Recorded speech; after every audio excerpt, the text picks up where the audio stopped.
I was 17 years old. I was married. And 10 months after I was married, I had a baby girl. She was very ill, very jaundiced, and the doctor told me, the OB-GYN who had delivered her, told me that if I ever had another child, I would die. 3 months later, I was pregnant again. And I was absolutely terrified. So I went back to him and I said, "Am I pregnant?" And he said, "Yes." And he said, "I told you not to get pregnant." And I said, "But you didn't tell me how not to." I thought we were pretty close. I mean, we had talked about getting married, we had talked about babies, we had talked about what we would name a child. And when I got pregnant and said, "I'm pregnant," everything changed.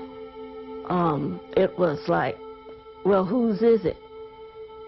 And that was such a shock to me that the relationship ended. And there was this whole kind of thing that we had to keep it an absolute secret, and it was a humiliating, strange kind of experience. And so I decided I should have an abortion. I didn't know what it would be. I didn't really understand the implications in the fact that it was illegal. So I said, well, it was just like it would make this problem go away.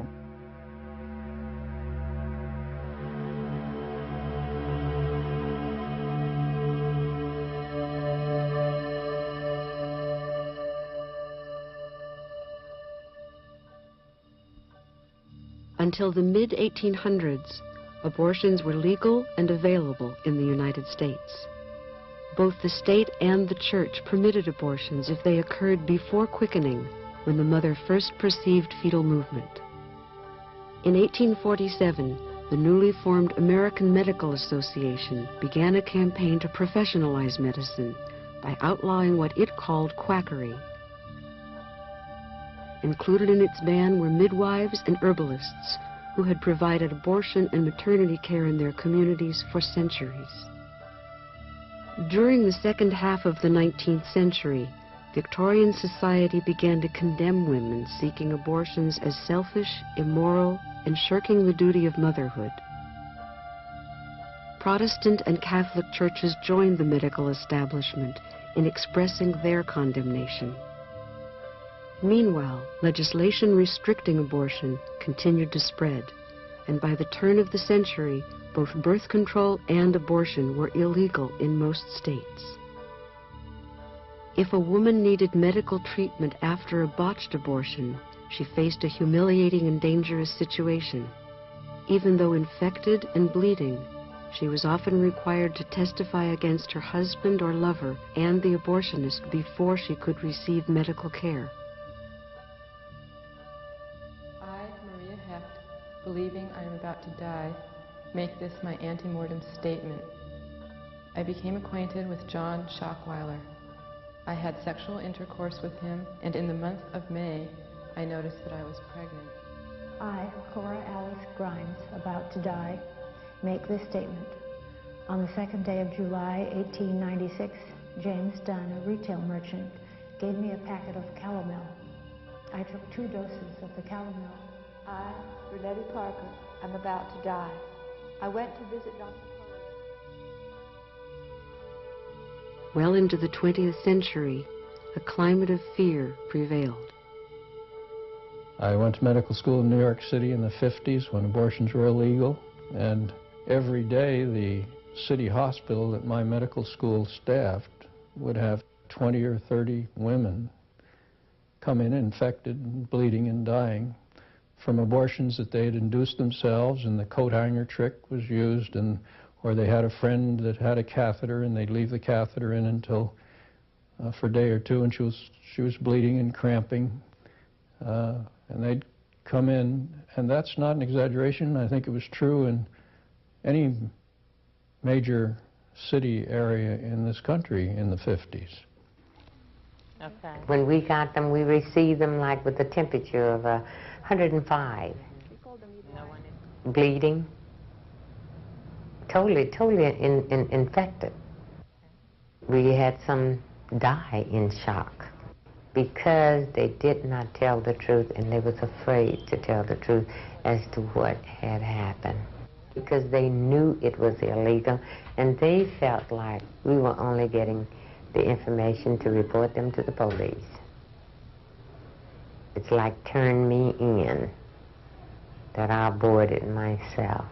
They was just plain housewives who felt like, I can't afford another child. I couldn't have that baby, because if I did, and I died, who would take care of the little baby I had? And so I asked the young women where I worked at a Walgreens drugstore, and I asked them if there was somebody who could help me do something. You didn't say the word abortion in those days. And they knew what I wanted. And they sent me to a woman, and she told me that she would do it for $50. This was in 1939, and $50 was a lot of money. And I worked hard, and I sold everything I had that I could get a few pennies for. And I eventually got my $50, and I went out to see this woman. And she put, I think it was a strip of slippery elm bark, and she inserted this up my uterus. And she said, now you go home, and that will swell up, and you will have pain, and you will probably have some temperature, but you will have a miscarriage. 2 days later, I had a screaming fever, and I was in such pain. And so I went back out to see this woman, and she lived in a shack. And she met me at the door, and she said, I told you not to come back. And I said, I have nowhere else to go. And so she cleaned me up, and I was so frightened, and I was in tears. And she put her arms around me like that, and she just held me up to her chest for a minute, and she said, honey, did you think it was so easy to be a woman? I'll never forget that. Never forget the kindness of that woman, even under those terrible circumstances. And so she said, this time you go. She gave me some aspirin. She said, don't you ever come back again. And that was the last I saw of her. And I had a roaring fever for about 3 or 4 days, and then I got better. And I went back to see my doctor when I got the money for the visit. And I told him, I said I had something done.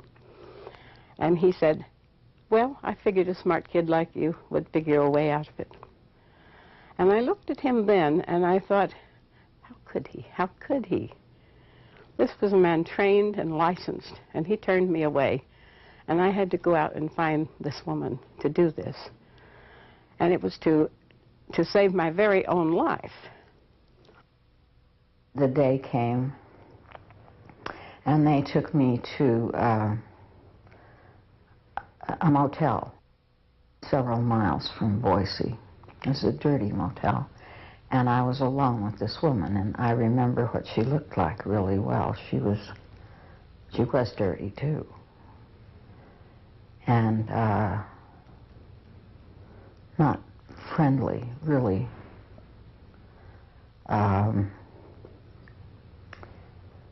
Divorced from the proceedings, and she gave me a cervical puncture, and I remember the steel tool, you know.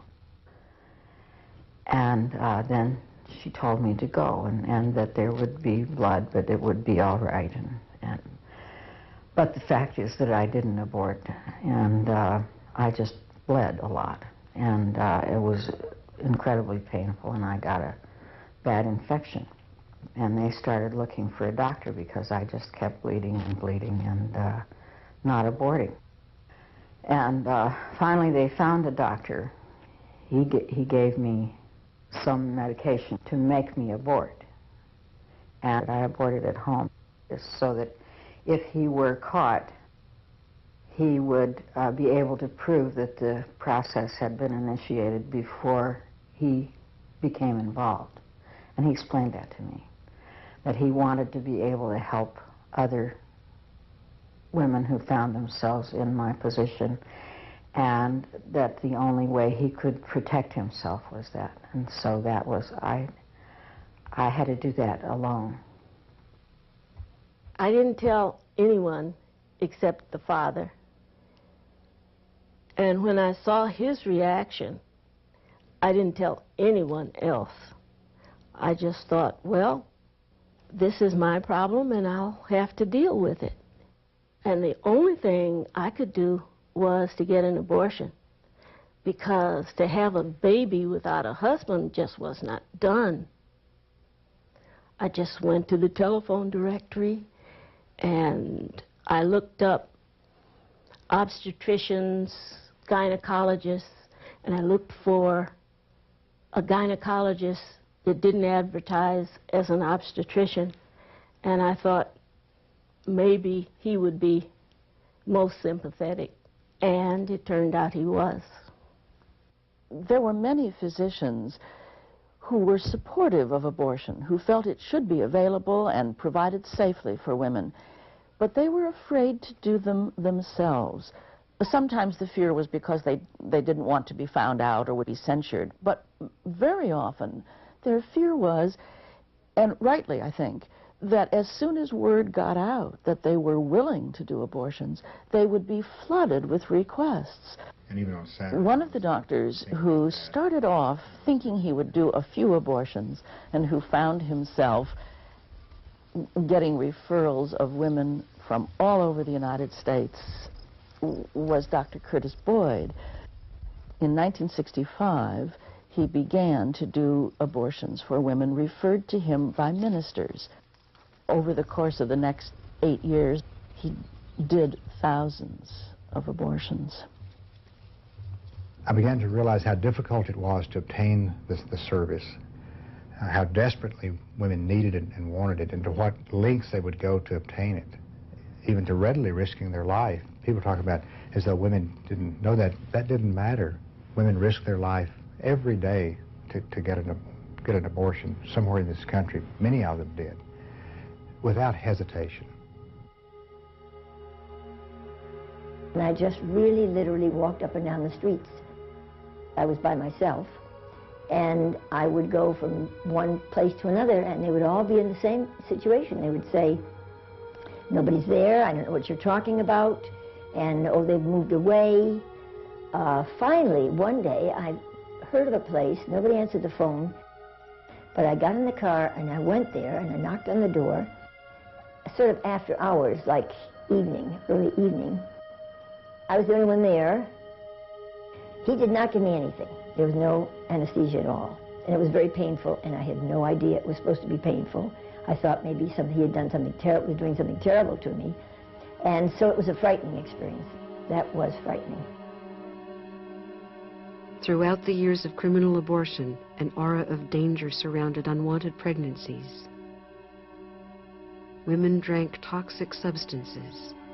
Unscrupulous practitioners administered caustic douches of Lysol and Clorox. Reports of rape and other sexual abuse by abortionists were common. At that time, shotgun marriages were in vogue, and there were all these youngsters getting married, which never, I soon saw that never solved anything. It only made the matters worse. The marriages never lasted. The children suffered, and it was a miserable situation. And then we went through the period when we were sending girls to homes for the unwed mothers that were all over the country, and they were expected to work part-time and give up their child for adoption. And that was a very sad situation, because you would see a young woman come in, and if she was a schoolgirl, she would have to go off, leave home, and everyone knew why, and her life was really wrecked, socially and academically and everything else. And it was the young that really got to me, seeing some of these youngsters, 12, 13, 14, their mothers would bring them in, and it was just a horrible thing. As public awareness grew about the consequences of illegal abortion, lawmakers and clergy joined with the medical establishment in pressing for reforms. In states where therapeutic abortions were permitted, some doctors were lenient, so they could provide more women with safe abortions. I heard about these two co-eds in Stanford who went to Tijuana and obtained illegal abortions. The first was a girl who came back with a fulminating septicemia and who subsequently died. The second came back and had a severe infection of her reproductive organs, and it was necessary to do a hysterectomy, which rendered her sterile, of course. At the same time, there was in existence in California a law which allowed for medical support with an abortion on non-medical grounds, namely through a psychiatric channel. We would use these channels in order to enable the girl or woman to get a therapeutic abortion. Why did I do this?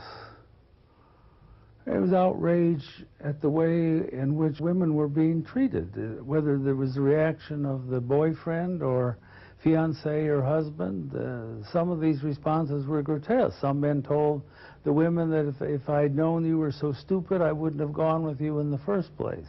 Others told the girl that it's her problem, she's got the baby, he doesn't have anything to do with it. A good number of them just took off, just had no response whatsoever. So where do women who are desperate get help? It did make me recognize that there were many of us out there who were looking desperately for some place to solve the problem. And so I began to listen. I began to hear when anybody said that you tune in, you know, you get sensitive to it, and you begin to hear things that give you a clue, and you pursue it a little bit and find out that somebody did have an abortion.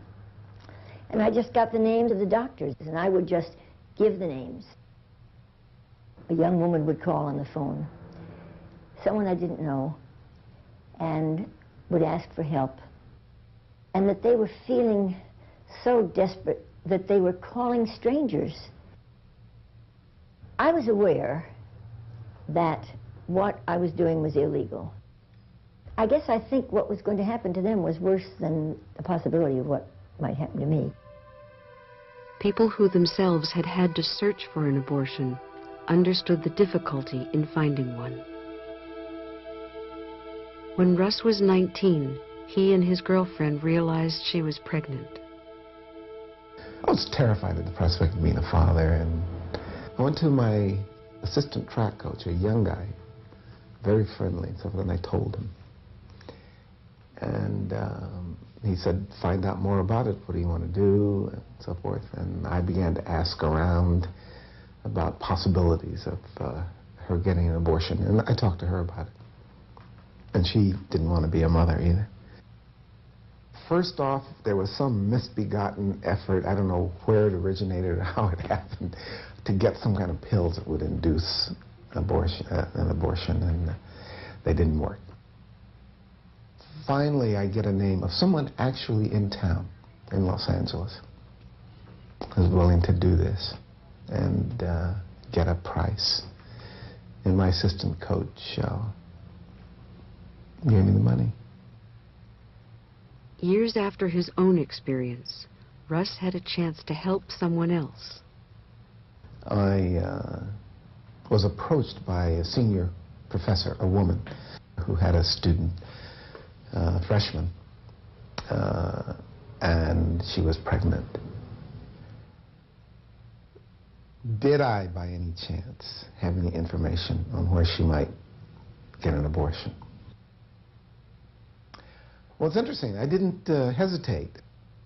I got a name of someone highly confident that this was a good clinic in Tijuana, and she got the abortion. Well, I saw her about 2 years ago, and she came up to me and she thanked me.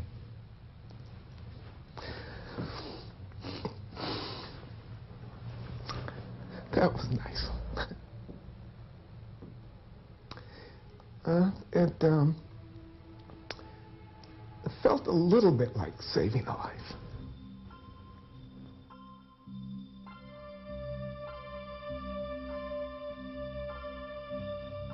Lola Huth was the lead dancer of the Jose Limon Dance Company. She was married and the mother of a baby girl when she died from a self-induced abortion. At the time of my sister's death, I was told she died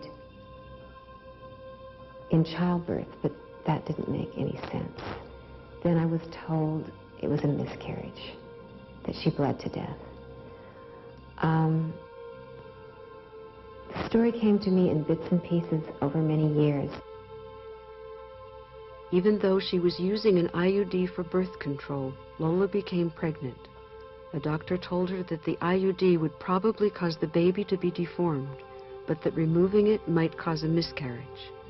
Lola weighed the risks carefully and decided to have the IUD removed. She went back for the scheduled appointment, and he said, "I'm sorry, I have consulted with colleagues, and I cannot do anything that could implicate me in an illegal act. Right now, the whole abortion issue is very, very hot and very controversial, and I just can't implicate myself." And she said, "Well, then I'm inclined to believe I will do it myself." And he said, "All right, well, I'll tell you what to do. I'll tell you how to do it. And when you're in the process of miscarriage, you can call me, you can go to the hospital, and then I'll be able to help you without jeopardizing my own position." So that was her plan. When removing the IUD didn't cause a miscarriage, Lola became desperate. She sought a way to end the pregnancy herself. She purchased a couple of tubes, plastic tubes. And what she was told to do was insert these tubes into the cervix and blow air into the cervix, and that would cause her to abort. So she filed a sharp point and had punctured a vein and got air into her bloodstream. When we realized I was pregnant again, I told my mother. She asked me if I wanted another abortion, and I said no. I couldn't stand the idea of doing that again. Rosalie had been raped by an older man. She was afraid that another illegal abortion would lead to the same medical complications as before, so she decided to go to a home for unwed mothers and then give the baby up for adoption. Everyone told me that if I had any sense, I wouldn't look at the baby. I would just let them take it away, and I'd never look at the baby. But I did. I let them bring the baby to me, and I held the baby. That was a terrible mistake. And then I owed some money for my board and room and medical, and so I stayed for a while, and I worked in the nursery to work the money off. And that was a very bad mistake, because I was just around babies all the time. And I wanted to keep the baby, and I actually held the baby before they took it. Oh, God.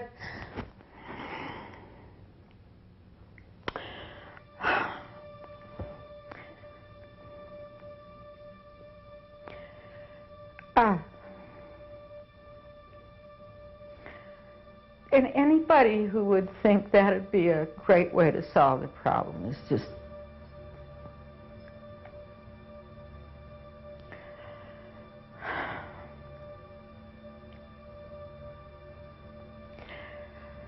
I mean, you take a child who doesn't even know her own mind, a 17-year-old young woman, and ask her to carry a baby in her body for 9 months, and then give birth to it, and then just give it away like it's nothing.